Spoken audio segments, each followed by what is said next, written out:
So ladies and gentlemen, welcome to our junior knockouts here in the Nyanza region, and our motion of dissection reads: parents, guardians should hold more blame for financial illiteracy than our educational system. I'll read the motion again. Parents and guardians should hold more blame for financial illiteracy than our education system. Proposing and opposing this motion is St. Albert's Ulanda High, Team A and Team B. With that said, for Speaker, team proposition, the floor is yours. In a generation where most youths prefer to be financially literate, parents and guardians should be supportive, educative, and ready to journey with their kids in this journey. Proposing the motion, parents and guardians should hold more blame for financial illiteracy than our education system. Tasmaya Sheb, representing St. Albert's Girls High School, Ulanda. Now, what is financial illiteracy? This is lack of understanding of financial components and skills such as investing and budgeting. On to my first point. Some parents are ignorant and negligent. Why do I emphasize on this? Okay, we are not taking sides, but a good parent is that who educates the children on essentials such as how to save and use their financial resources. Why give the teachers a hard time educating their child on financial use yet it is not part of the education system?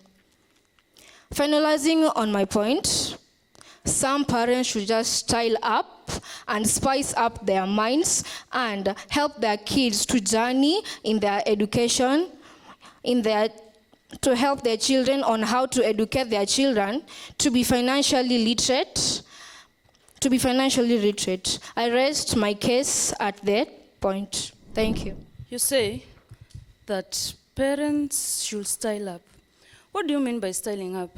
Because not every parent has the time to sit down with his or her child to educate he or she on financial literacy.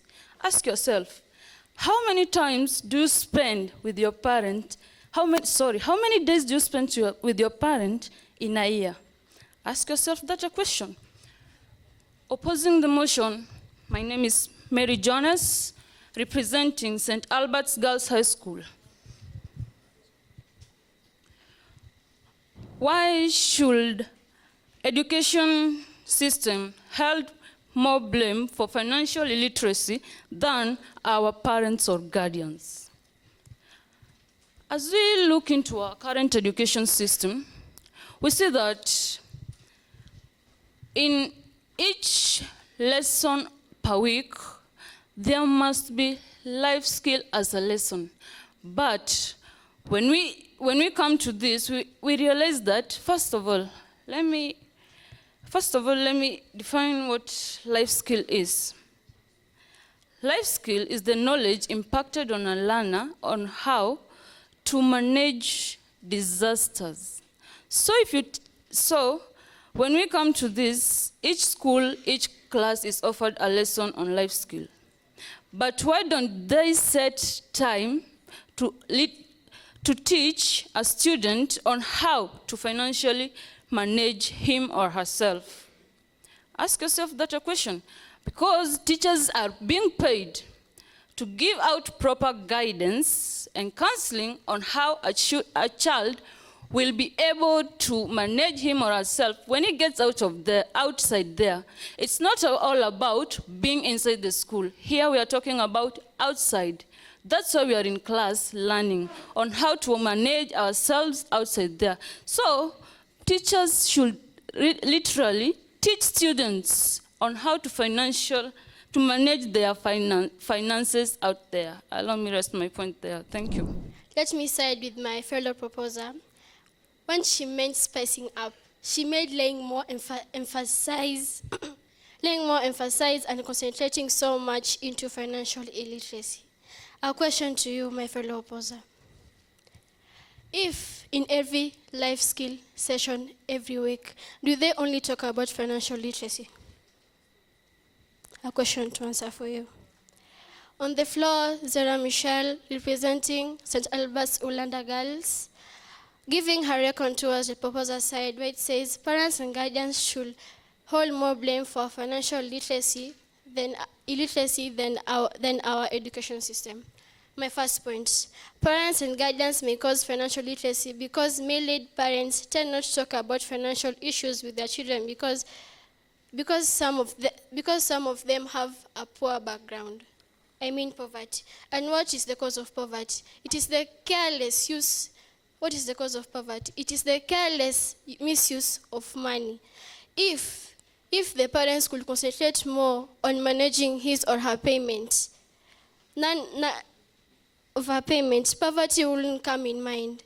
Because if the parent is suffering from poverty, he may feel ashamed to explain about financial literacy to the child. And if he or she attempts to explain about financial illiteracy when he or she is financially unstable, the child may feel discouraged because you can't tell, for example, you can't tell a child to stop smoking and yet yourself you're smoking.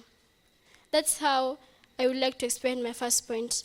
On to my second point. Some parents don't give their children any pocket money or allowance. Therefore, the child lacks the knowledge concerning financial illiteracy, like budgeting, spending, and saving.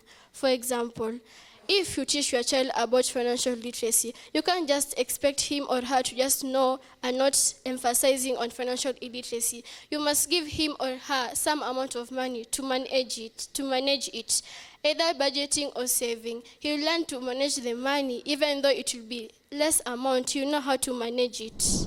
To my fellow proposer, I'd like to correct a point that you said. I'd like to correct you by saying, if the parent is poor, it is careless use of money. That's why we need financial literacy on how to effectively manage money. If you are poor today, doesn't mean your child will be poor tomorrow. I go by the name Prudence Downings. I am representing St. Albert's Ulanda Girls. Boarding on my first point, our education system focuses more on covering the syllabus.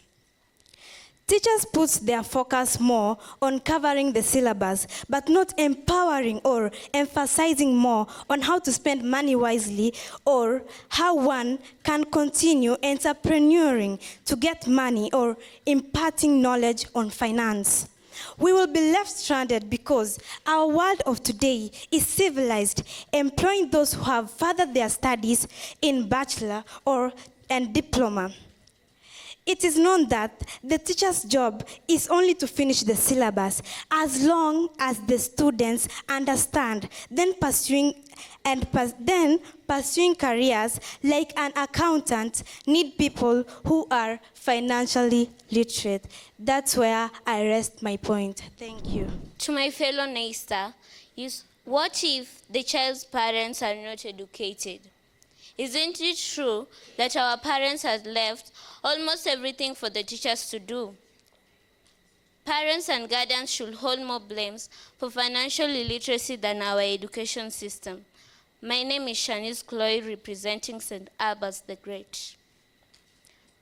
Allow me to propose the motion by saying some parents and guardians do not offer quantitative and qualitative education to their young generation. What do we mean by qualitative and quantitative? Qualitative and quantitative simply means they are not giving their children enough information about financial illiteracy, as they are extravagant and cannot provide them with the ways to use the financials, thinking that what they provide is enough.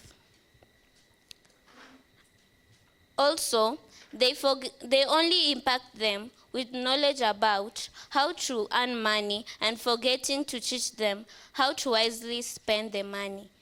And that's where my point is rested. Okay, thank you to my fellow proposer.